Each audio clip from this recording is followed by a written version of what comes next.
September 11, 2001, Emma E. Booker, Elementary School, Sarasota, Florida, 9:05 a.m. Eastern Time. President George W. Bush, 55 years old and 8 months into his first term after the closest and most controversial election in American history, sat in a child-sized chair at the front of a second-grade classroom filled with students preparing to demonstrate their reading skills for the president and for the media cameras documenting his visit to promote his education reform agenda, when White House Chief of Staff Andrew Card entered the classroom from the door behind Bush, walked quickly to where the president was seated,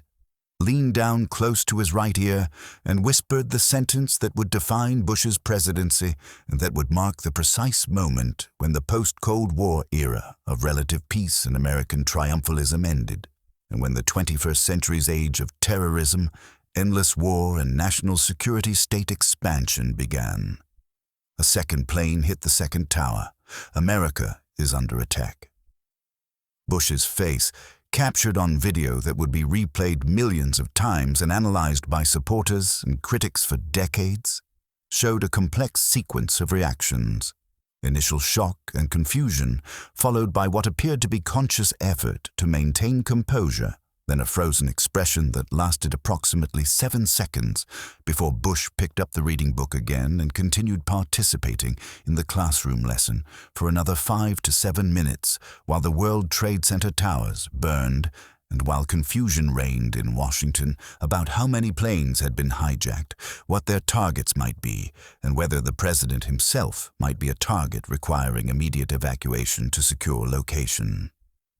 The context that made this moment so historically significant was that it represented the first time since Pearl Harbor that America had experienced massive surprise attack on its territory, killing thousands of civilians. And it was the first such attack ever witnessed in real time by television audiences watching the second plane hit the South Tower at 9:03 a.m. while news cameras were already trained on the burning North Tower that had been hit 17 minutes earlier. The attack was unfolding with shocking speed and with mounting casualties that would ultimately exceed 2,900 dead, including hundreds of firefighters and police officers responding to the burning towers. But in those first minutes after the second impact, neither Bush nor his advisors, nor the intelligence community, nor the military command structure fully understood the scope of what was happening or knew that 2 more hijacked planes were still in the air, heading toward targets in Washington. Bush's day had begun normally for a president conducting domestic policy event at an elementary school to highlight education reform that was his major legislative priority during his first year in office. He had spent the night at Colony Beach and Tennis Resort on Longboat Key, had gone for a 4-mile run at 6:30 a.m., and had received his first CIA briefing of the day around 8 a.m. in his hotel suite. The briefing, delivered by CIA Officer Michael Morrell, covered various international developments but contained no warning of imminent attacks on American soil, despite the fact that intelligence agencies had been tracking increased chatter about potential al-Qaeda operations during the summer of 2001 and despite the now famous Presidential Daily Brief of August 6, 2001, titled "Bin Laden Determined to Strike in U.S." that had warned of al-Qaeda's interest in hijacking aircraft, but had not provided specific tactical information about timing or targets.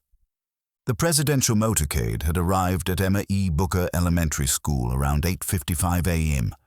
with Bush greeted by school administrators and local officials before proceeding to a classroom where second-grade teacher Sandra K. Daniels had prepared her students to read aloud for the president.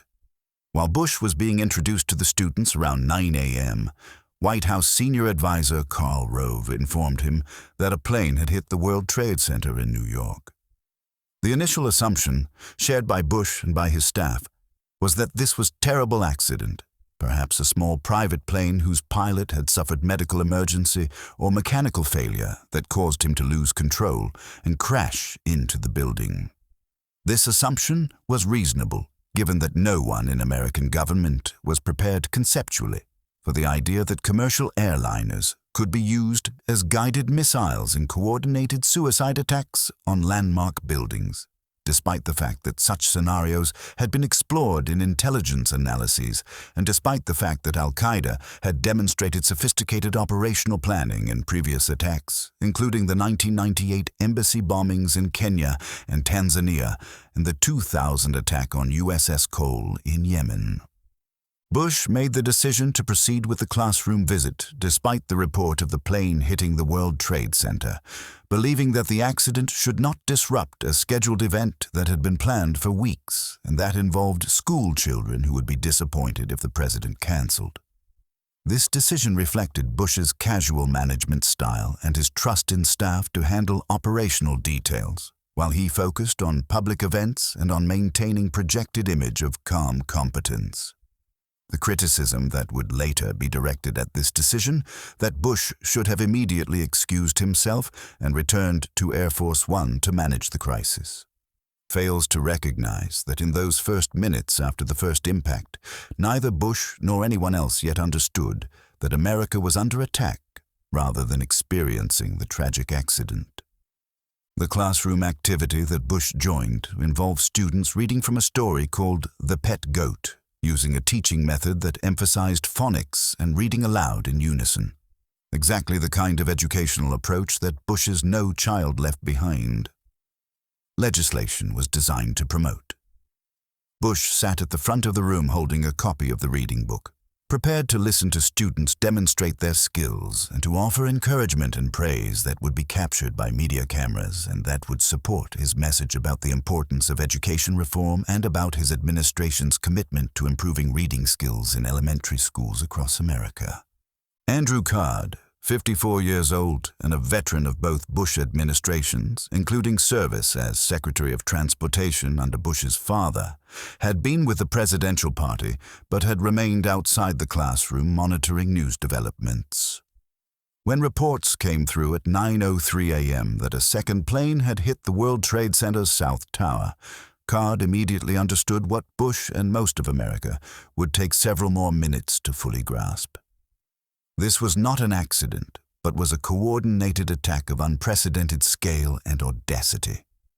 Card's decision to interrupt the classroom event to inform the president reflected the gravity of the situation and the need for Bush to be made aware that the United States was under attack, even though Card's whispered message provided no guidance about what Bush should do next, and even though interrupting the classroom event would create awkward situation requiring the president to explain his sudden departure to confused school children and teachers.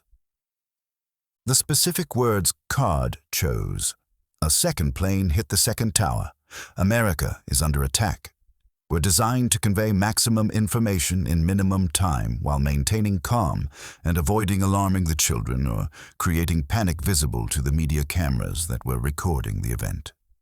Card later explained in interviews that he deliberately kept the message brief, that he did not wait for Bush to ask questions, and that he left the classroom immediately after delivering the message to allow Bush to process the information and to decide how to respond without being pressured by Card's presence or by expectation of immediate discussion about next steps.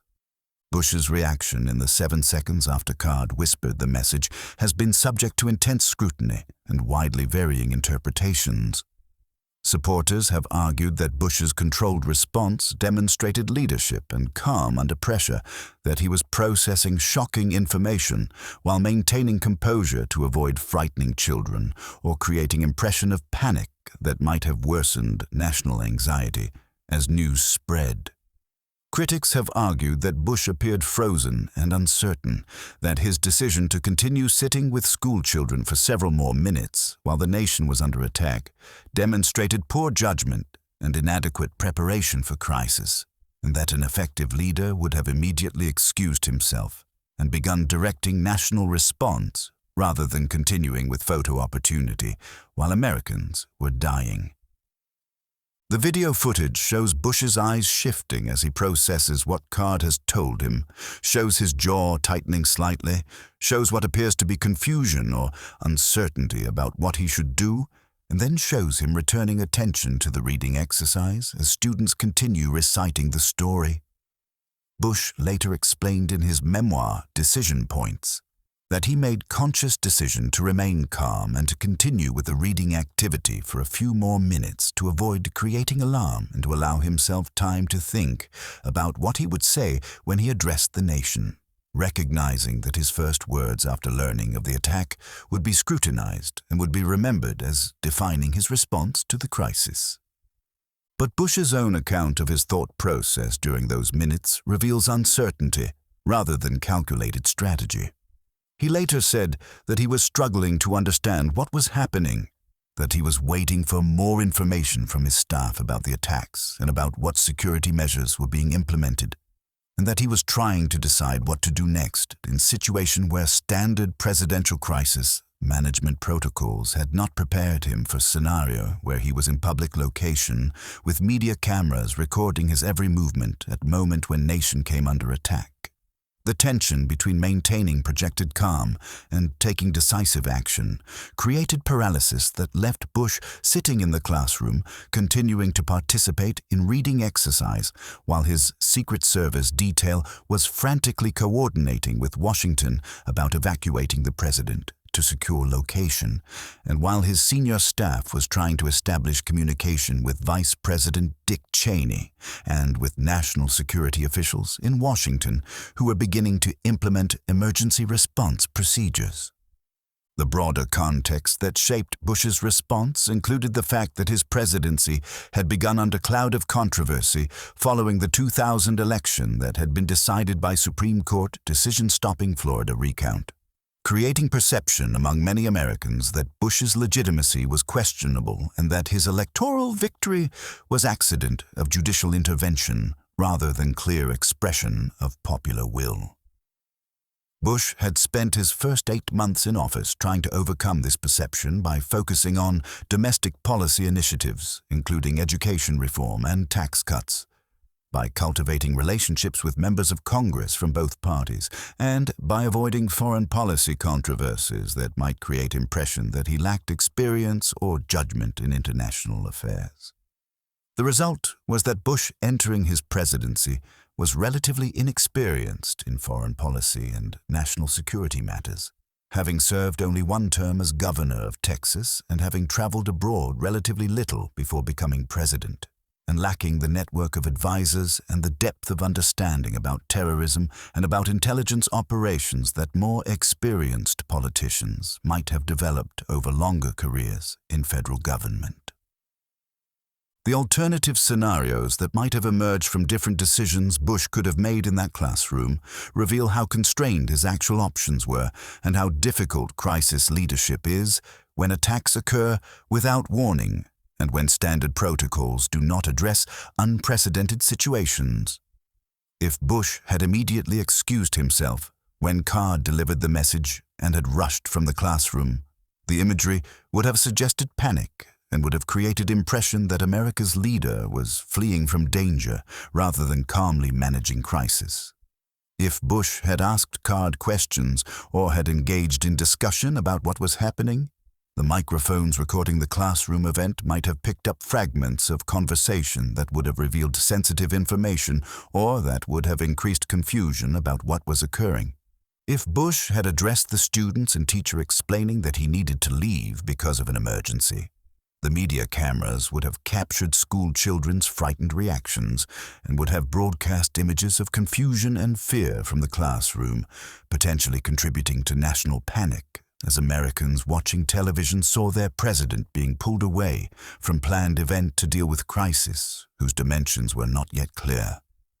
The decision to remain seated for several more minutes was arguably reasonable given these considerations, even though it created impression of uncertainty and even though it delayed Bush's departure for Air Force One, where he could communicate securely with national security officials and could begin directing federal response to the attacks.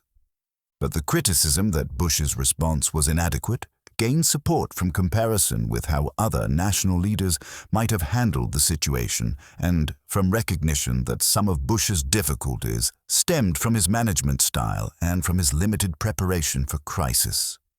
A more experienced president might have had better sense of how to handle unexpected crisis while in public setting, might have had clearer communication protocols with staff that would have provided better real-time information, and might have reacted more quickly to recognize that remaining in classroom was serving no useful purpose and was creating awkward situation that would later be used to question his leadership abilities. Bush's decision-making process in those minutes reflected inexperience and uncertainty more than calculated strategy, and his later claims that he deliberately chose to project calm were at least partially retrospective rationalization of response that was actually more confused and reactive than his subsequent explanations suggested. The moment when Bush finally left the classroom around 9:12 a.m., approximately 7 minutes after Card's whispered message, came when school principal Gwen Rigel interrupted to inform Bush that telephone call was waiting for him. Bush thanked the students and teacher, left the classroom accompanied by Secret Service agents, and proceeded to nearby empty classroom that had been set up as temporary communications center. There he spoke by telephone with National Security Advisor Condoleezza Rice in Washington, who informed him that a third plane had hit the Pentagon at 9:37 a.m., that the Federal Aviation Administration was ordering all aircraft to land immediately, and that Vice President Cheney was being moved to underground bunker beneath the White House, where Secure Command Center could coordinate federal response. The psychological impact on Bush of those first minutes after learning America was under attack, shaped his entire presidency, and transformed him from domestic policy-focused president concerned primarily with education reform and tax policy into wartime leader who would launch 2 major wars, who would authorize controversial interrogation techniques including waterboarding, who would dramatically expand presidential power and national security state surveillance programs, and who would spend remaining 7 years of his presidency focused almost exclusively on counterterrorism and national security at expense of domestic priorities that had been his initial focus. The George W. Bush who sat in that Sarasota classroom on the morning of September 11th was a fundamentally different person from the George W. Bush who addressed the nation that evening from the Oval Office, promising to make no distinction between the terrorists who committed these acts and those who harbor them, setting in motion global war on terror that would last for decades and that would cost trillions of dollars and hundreds of thousands of lives while fundamentally reshaping American society and American foreign policy.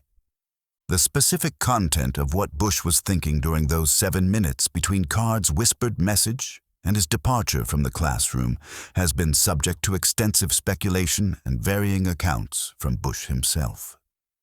In immediate aftermath of September 11th, Bush said relatively little about his thought process during those minutes, focusing instead on his actions later that day and in subsequent days as his administration formulated response to the attacks. But in later interviews and in his memoir, Bush provided more detailed account that emphasized his concern about projecting calm, his desire to avoid frightening children, and his recognition that what he said when he addressed the nation would be critically important and would require careful thought rather than hasty reaction. Critics, including filmmaker Michael Moore, who featured the classroom footage prominently in his 2004 documentary Fahrenheit 9/11, have argued that Bush's frozen response demonstrated unfitness for office and revealed a president who was overwhelmed by crisis and uncertain about how to respond. Moore's use of the footage, showing Bush sitting immobile for what the film suggested was extended period while nation was under attack, became powerful political weapon used by Bush's opponents to argue that he lacked leadership abilities and judgment required for presidency. The fact that the footage was publicly available and that it showed Bush in a moment of apparent uncertainty made it particularly damaging because it contradicted the image of decisive wartime leader that Bush's supporters cultivated, and that became central to his public persona and to his campaign for re-election in 2004. The philosophical questions raised by Bush's response relate to broader issues about leadership in crisis, about how political leaders should balance competing demands of immediate action versus careful deliberation, and about how citizens should judge leaders based on their responses to unexpected events that provide no time for consultation or planning. The criticism of Bush's classroom response assumes that immediate action is always superior to brief pause for thought, that effective leaders should react instantly to crisis, rather than taking time to process information and to consider options. But this assumption may be questionable given that hasty decisions made without adequate information often lead to worse outcomes than measured responses that allow time for assessment, even if that time appears as hesitation to observers expecting immediate action. The counter-argument is that 7 minutes of sitting in classroom reading children's stories while America was under attack and while thousands were dying was not reasonable time for reflection, but was failure to recognize urgency of situation and was evidence of inadequate preparation for responsibilities of presidency. The fact that Bush lacked clear sense of what he should do after receiving Card's message, that he did not immediately have presidential staff present to brief him on situation, and that he appeared uncertain about appropriate response, all suggest inadequate crisis management protocols and insufficient preparation for handling unexpected emergencies that presidents must be ready to address regardless of when or where they occur.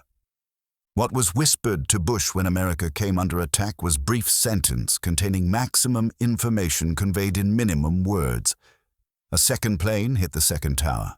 America is under attack. But the broader question of what that moment revealed about Bush, about his presidency, and about American preparedness for terrorism extends far beyond the literal content of Andrew Card's whispered message.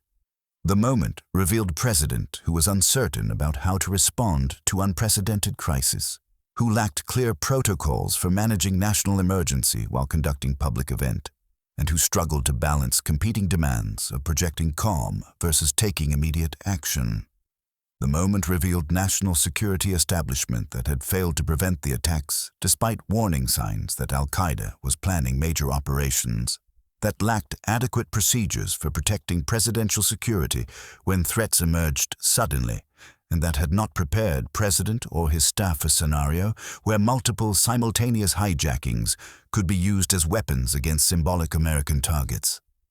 The moment also revealed how quickly American politics and American society could be transformed by violent shock, how terrorism could achieve psychological impact far exceeding physical damage through attacking symbols and through creating pervasive fear that persisted long after immediate danger passed. The George W. Bush sitting in that Sarasota classroom on September 11, 2001 was last glimpse of post-Cold War president focused on domestic policy and concerned primarily with education and taxes and bipartisan cooperation. The George W. Bush, who emerged from that classroom several minutes later after learning that Pentagon had also been hit, was beginning to become wartime president, who would define himself through military response to terrorism and through expansion of presidential power in name of national security. Transformation that neither Bush nor anyone else could have predicted when he decided to proceed with school visit after learning that plane had hit World Trade Center. What was whispered to Bush was a sentence that ended one era and began another, that transformed his presidency from domestic policy focus to national security preoccupation, and that launched a series of responses including wars in Afghanistan and Iraq that would consume his presidency and that would shape American foreign policy and American society for generations. The 7 seconds of frozen response captured on video, the additional minutes of sitting with school children while crisis unfolded, and the uncertainty visible in Bush's expression all became historical evidence, subject to endless interpretation and endless debate about leadership, about preparation, about crisis management, and about how much citizens can expect from political leaders thrust suddenly into situations that no amount of preparation can fully anticipate or fully prepare anyone to handle perfectly.